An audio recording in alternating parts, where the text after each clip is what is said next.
guys, welcome back to my YouTube channel. It's your host for this channel, Mercy Adeyemi, and today I am here with my colleague, Miss Mayowa. Okay, before we start this video, I just want to say thank you for 100 subscribers. I'm really grateful you guys have been with me throughout this journey, and I'm so excited. We keep going. Please keep subscribing. Thank you. Today we are going to be talking about a topic that is actually common to all of us, which is mental health. It's that topic that nobody wants to talk about, but we know that we all experience.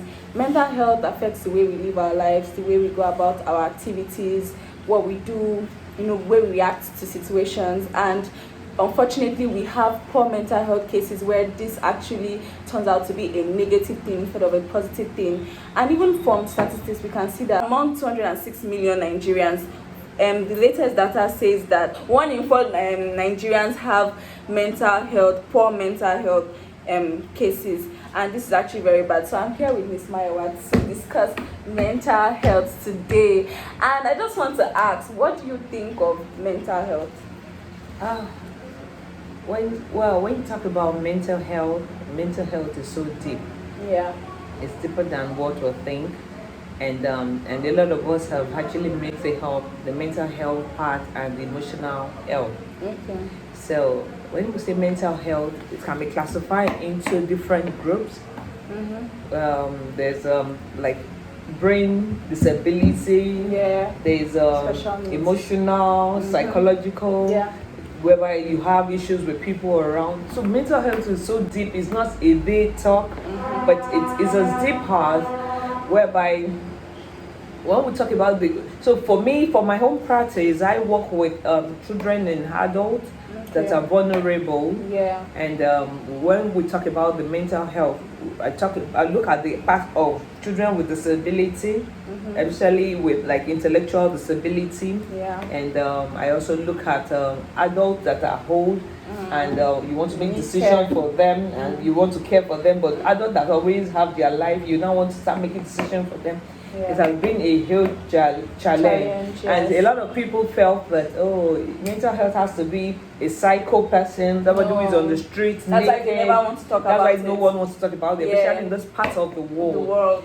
Whereby when a child, for instance, let me use an instance. My son has a what we call seizure disorder. Okay. It's a brain issue which actually affected his development. It affected his learning ability. So with that part, it can still be categorized under the mental health issue. Okay. Yes, both the special needs and then people that are even actually seen normal. So can you say that, okay, people that dress normal, look normal, may have a mental health disorder that they may not be aware of? Oh yes, a lot of people on the streets. Even like okay, let me just use a family scenario. We have siblings rivalry, whereby one of your siblings is jealous of you, or one of your siblings wants to everything you have. Not supposed to be we can still categorize as a mental health thing, because the way the brain has processed it is not meant to be like that. It's not meant to be like that. So that can also be a very good example what a mental health thing could be. Yeah. So can you give us like some of the other signs of mental health? So, like, some people may have it, but they don't know, like, that they do have mental health disorders. Yes, okay, like, let me use an instance. You have some people that are perfectionists. They want everything to be perfect. Yeah, it's a mental health disorder. It's a mental health disorder which they think, they do not believe, they don't accept. Yeah. Do you feel like we should encourage therapy more? Because Nigerians like, hey, me share therapy, mama lost the pastor, you pray for me, whatever I'm going through. Like, people don't accept the fact that they actually need someone to talk to, a counselor, or or do they feel like they're telling an outsider their problem is kind of like not, because we know as Nigerians we are conservative a bit. Yeah. So do you feel like it is wrong to take therapy from like a third person in cases like this? To be sincere, it's not wrong. Okay, let's give an instance. In our secondary school, we used to have a guidance and counseling department. And I can remember in my own secondary school days, my own school, I've never even walked up to that my guidance and counseling. Sometimes I feel bad that because then I used to be an heartless in school, back then in school. If I've gone to meet a guidance and counselor, and say, oh, this is what I want to become. Maybe that person would have been able to nurture me and groom me, you know, which way would take me to what I do. Yes. I, as a young lady, I started having passion to care for people. While we're in the teenager church, You went and studied a different course because you know because guidance. I know the pressure for Nigerian parents to like, who is studying that one? You know, how can you get a job? You'll be wondering that, yes, nanny, like my mom is saying, okay, nanny. And all of those things is just so funny that it's so overwhelming. And it's not even accepted in this part of Nigeria. The world. And many people bring nannies for their old parents, you know, they just leave them at home. And it's like a family member will care for them. But to be sincere, they need extra care. They need extra care. But to be monitored by a family member, which is still part of the care. Yes, okay, for me, I think that we need a therapist to have for the early disorder, special needs. Early detect of a mental disorder, because like I said, everybody has a level of a disorder, a mental health disorder, and when you start to talk to somebody who is guiding you right, you quickly be giving yourself a check. Once you're reacting, when you get to a place, because you're a perfectionist, you now want everything everywhere to be in order the way you want it. Some people will be like, oh, this is how to arrange my books, this color, that color, and, you know. And at the end of the day, you are messing other people up. Yes, because if they don't do it, that people like that struggle to work with other people, because it's like, you must do it the way I want it to be. Yes. So can you tell us about Tulip Crutch? Because I know that you have an organization that is into care, taking care of kids and old people. Can you please enlighten us more about your organization? Okay, my name is Mayowa Adeayo, the director of Tulip Crutch, and what we do is okay, let me just give you a brief about how this started. Tulip Crutch started as a young lady in my teenage years. I started seeing some mothers handle their children in a very shabby way and funny way. And from the kind of family I am from, everybody's close. They always, I tell my mom is always around you, caring. She cares for so many people, so many of our friends' children, and all that. So I started enjoying that thing. But I know, something inside of me always say, oh, there's something around this that you can do and make money out of. But sincerely, because Nigeria now, like, just look at how I couldn't just place it. But as we grow older, care for neighbors, cousins, in churches. As I grew older, I just felt that okay, that there's something about it. I still went to uni to study business admin, but I know that is not my strength. That is not. I'm not. I do not have the right pressure in what I am doing at that time.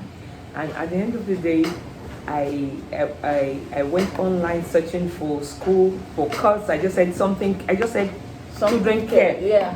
And I just started seeing schools outside the country.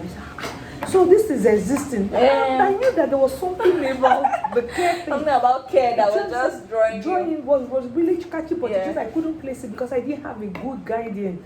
And at the end of the day, I was able to go study childcare, learning and development.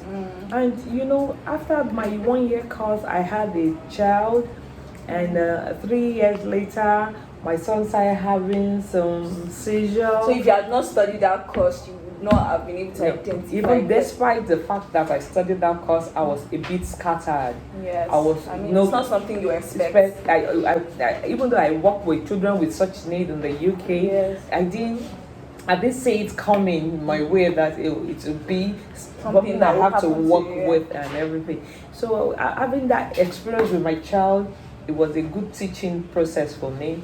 The experience was scary at the early stage, but I now started going back to my study and the practical aspect. I'm like, oh, this is what I have done. Okay, so this is what I can bring to your home. I can help people and everything.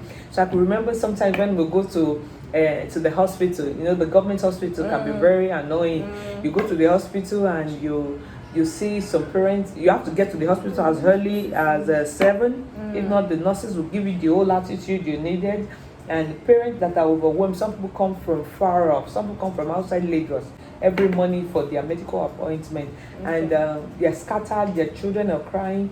at the end of the day, I always leave my own son with his own nanny and start helping out to care. With other children. So which was like now, a passion thing. Which is a passion thing, which I now started to.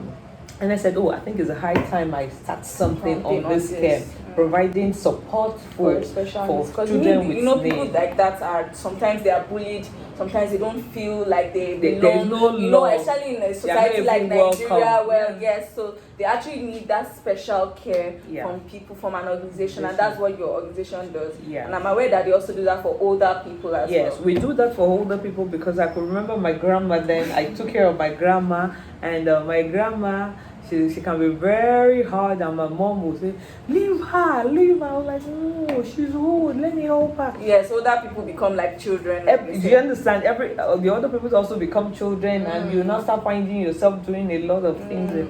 And another thing is, which takes us back to the mental health thing.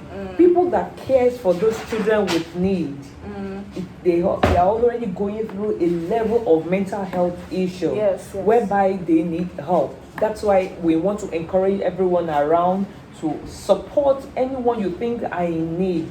You don't even need to give them money. Sometimes just little extra ketchup. Just for them to even drop off their child like 1 hour or 2 hours with you and see what they are experiencing, because it's a good teaching if you experience something than you just assuming.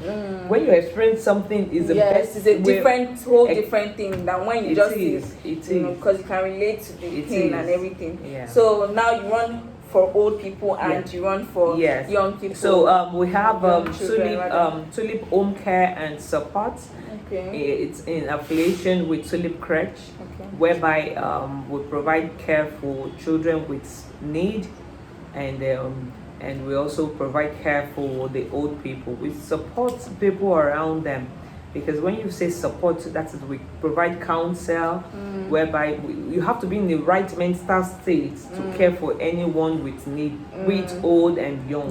You see some children maltreating their parents because they'll say, my mom, things like that, like whatever you like, do with them. And they just need to exercise patience, because when they get older, they start acting like children, and you have to exercise patience. So we will also provide that service to encourage them, to also encourage to counsel them on how to manage both the old ones and the young ones with need. So that's what we do at Tulip Care. We provide nursing care, and we also provide like a counseling thing for the family members or friends around. Of the older ones, and even these ones with special needs. So if you have anyone in this category, that you have an older, maybe a grandma or an older mom that needs special care, Tulip Care is here for you to provide that support for them. All you just need to do is contact their details. It's down below in the description bio, and you'll be able to get in touch. And if you have anyone with special needs too, maybe a sibling, a family member, even a friend, or anyone at all, there is also their contact details there for you. They are here to provide all those services for you. So I just want to say thank you for sharing with us today. Now we've learned that we should always show love, care. Mental health is real, and it can happen to anyone. So don't act weird, or don't be too dramatic when you see it, but instead try to show care, try to show love, try to draw them in, so that they can fight that. So thank you so much for coming here. Thank you. It was fun having a chat. Thank you. All right, thank you. See you in the next video. Bye.